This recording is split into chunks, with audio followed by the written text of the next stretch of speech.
अपने लोगों की सुरक्षा के लिए कोई देश किस हद तक जा सकता है वो इजराइल ने 50 सेकंड में बता दिया।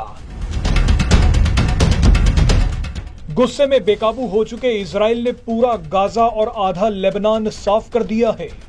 इजराइल ने कुछ ही मिनटों में हिजबुल्लाह के 1600 टारगेट उड़ाकर अपने हथियारों को धन्यवाद कहा है। इजराइल ने अपने आयरन डोम के लिए भगवान को धन्यवाद कहा है, लेकिन भगवान को धन्यवाद बोलने से पहले इजराइल ने पहली बार एक ऐसा काम किया है जो शायद किसी देश ने आज तक नहीं किया। इजराइल ने जो खेल किया है उसमें भारत के लिए एक बहुत बड़ा संदेश छुपा है। इजराइल और भारत उन लोगों से बहुत परेशान है जो आतंकवादियों का मानवाधिकार ढूंढ लाते हैं। इजराइल और भारत उन लोगों से भी बहुत परेशान है जो देश विरोधी एजेंडा चलाने वाली विदेशी मीडिया के प्रेस फ्रीडम की दुहाई देते हैं। मगर आज इजराइल का तांडव देख मानवाधिकार और प्रेस फ्रीडम गैंग बुरी तरह से घबरा जाएंगे। दरअसल इजराइल ने हिजबुल्लाह के आतंकियों पर हमला करने से पहले दो ऐसे काम किए हैं जो आपको हैरान कर देंगे। सबसे पहले तो इजराइल के राष्ट्रपति बेंजामिन नेतन्याहू ने कैमरे पर आकर 50 सेकंड तक लेबनान की जनता को समझाया कि वो हिजबुल्लाह के आतंकियों का साथ ना दे। जहां जहां हिजबुल्लाह के लोग रहते हैं उन जगहों को खाली कर दें। नेतन्याहू ने लेबनान के लोगों से कहा कि हम आपको पहले ही चेतावनी दे रहे हैं, बाद में मानवाधिकारों की दुहाई मत देना। इस चेतावनी के बाद इजराइल ने लेबनान में हिजबुल्लाह के 1600 से ज्यादा ठिकाने उड़ा दिए। इस हमले में सैकड़ों लोगों की मौत हो गई है।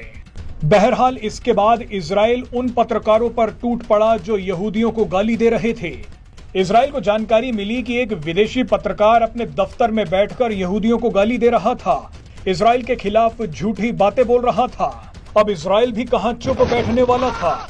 इजराइल ने उस दफ्तर को ही उड़ा दिया जहां पर यह पत्रकार लाइव दे रहा था।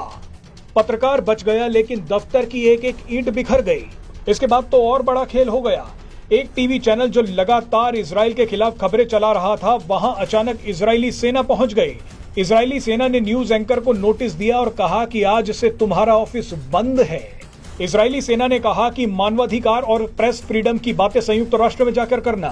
इजराइल का कहना है कि प्रेस फ्रीडम के नाम पर हम अपने देश के खिलाफ एजेंडा नहीं चलाने देंगे।